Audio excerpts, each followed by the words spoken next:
Akemashite Omedeto, bienvenue en 2022 et bienvenue sur une nouvelle vidéo sur la chaîne Crossing Tokyo. Ça faisait une éternité qu'on n'avait rien fait. C'est votre... Non, c'est ma faute. C'est complètement ma faute. Et vu qu'il fait méga froid et que par exemple hier il faisait juste 1 degré à Shinjuku et je vous jure que c'est un enfer, donc déjà désolé, il y a un tantinet moins de stream en ce moment. Mais pareil, c'est un peu plus compliqué de faire des vidéos en extérieur. Du coup, je me suis dit, vu que j'adore raconter des histoires, eh bien on va en raconter une. Je vais vous parler d'une histoire qui a beaucoup fait parler d'elle à l'époque et même encore maintenant. Le Sanhokuen Jiken, et qui est le plus gros casse du Japon. Multamula. Cette histoire se passe le 10 décembre 1968. C'était peut-être un 10 décembre pour vous, mais pour eux ça voulait dire beaucoup. En vrai, cette date-là, pour beaucoup de Japonais, c'est celle du casse du siècle. Et ça l'est toujours.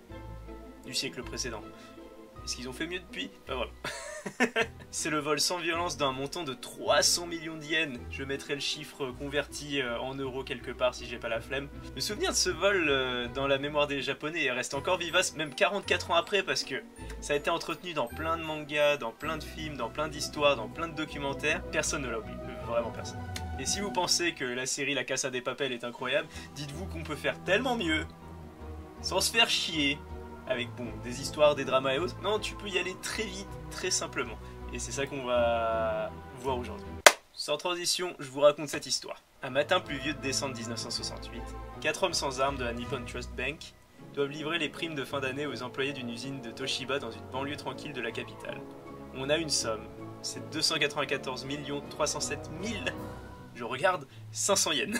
Motocycliste de la police sur une Yamaha blanche dépasse le véhicule chargé d'argent. Quand soudain, la moto fait un dérapage contrôlé et stoppe brusquement devant la voiture. Policiers informent les 4 passagers qu'une explosion s'est produite au domicile d'un dirigeant de leur société et que leur voiture pourrait avoir été piégée. L'argument fait mouche. Leur propre patron avait reçu dernièrement des menaces par courrier. Quelques secondes après que le flic se soit caché sous la voiture, des panaches de fumée ont commencé à s'élever et il leur a crié de s'enfuir. C'est de la dynamique. Ça va exploser, cria-t-il, en voyant les hommes terrifiés et courir pour sauver leur vie. Puis il est monté calmement au volant et est parti avec 300 millions de yens pour ne plus jamais être revu. Fin de cette histoire. On va entrer un peu plus en détail et je vais peut-être arrêter de taper de mes mains. Peut-être.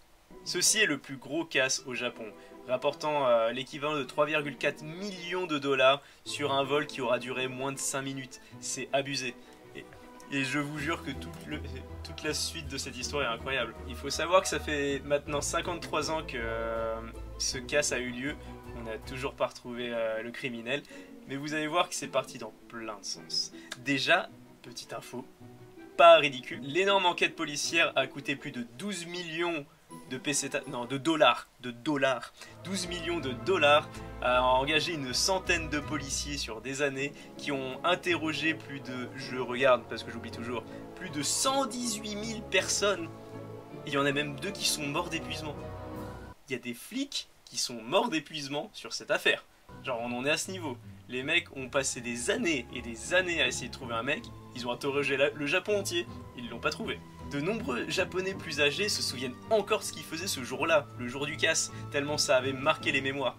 C'est dire l'importance du truc. En vrai, le Japon de 1968 débordait d'énergie après avoir accueilli, si vous en rappelez ou pas, il y a 4 ans les Jeux Olympiques de Tokyo. Pas ceux de l'année 2020-2021, non, je parle de 1964, bien entendu. Son économie brûlante tournait à plein régime et les usines produisaient des voitures et des appareils électroniques grand public. D'où les transferts d'argent massifs par petits convois, vu qu'on essayait de récupérer l'argent de toutes ces petites entreprises qui grossissaient à vue d'œil dans ces années-là. Les enquêteurs ont déclaré que la fumée venait en vrai d'une petite fusée inoffensive que le voleur avait cachée directement sous la voiture, mais ça a été juste suffisant pour impressionner la galerie et demander aux gens de dégager de la voiture.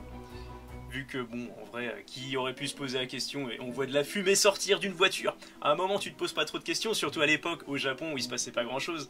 Donc forcément, la petite fusée de merde, elle a permis aux voleurs de prendre la caisse. Ça reste quand même assez incroyable, l'histoire.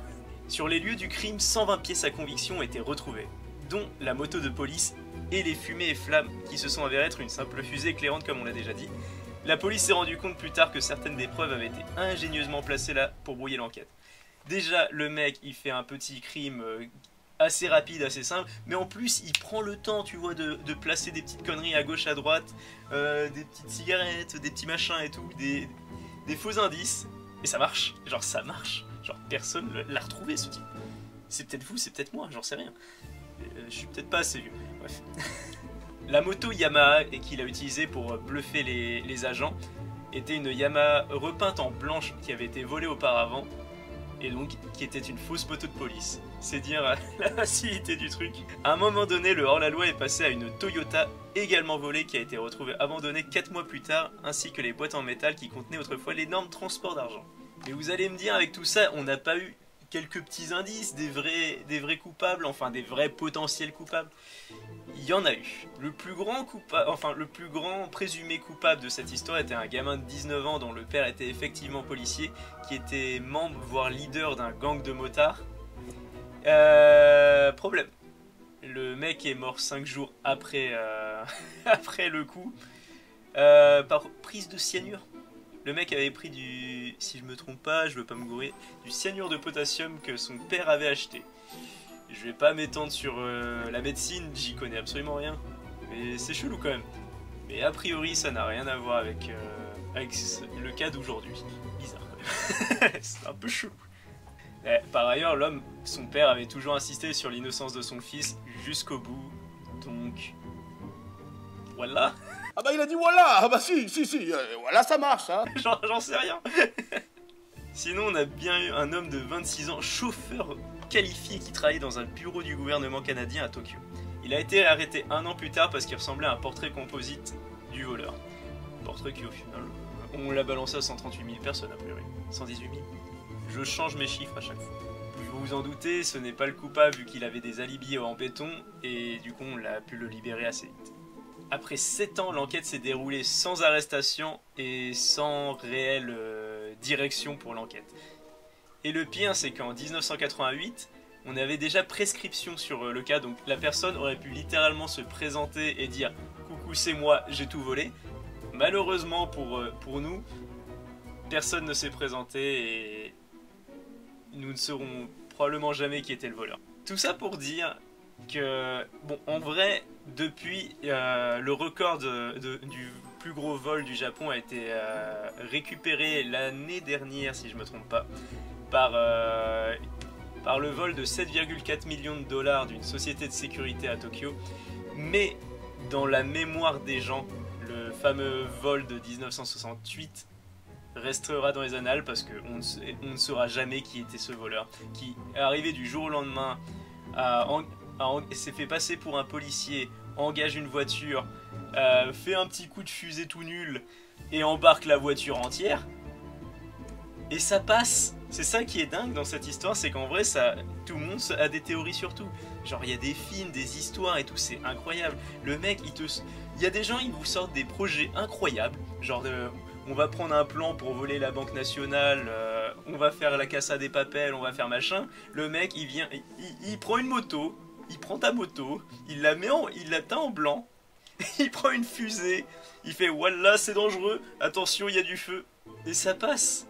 Et le pire, c'est qu'avec tout ça, après vous me direz, c'est 1968, on avait quand même moins de moyens de trouver des indices.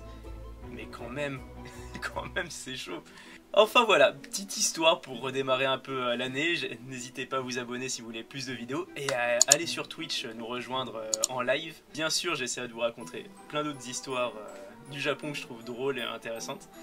Et on fera bien sûr, comme d'habitude, des découvertes sur cette chaîne. Donc abonne-toi, commente si tu as une idée de qui est le voleur. C'est une technique de rapace pour essayer de gagner des commentaires. Mais tu peux aussi me dire quel genre de vidéo t'intéresserait sur la chaîne. Sur ce, à bientôt.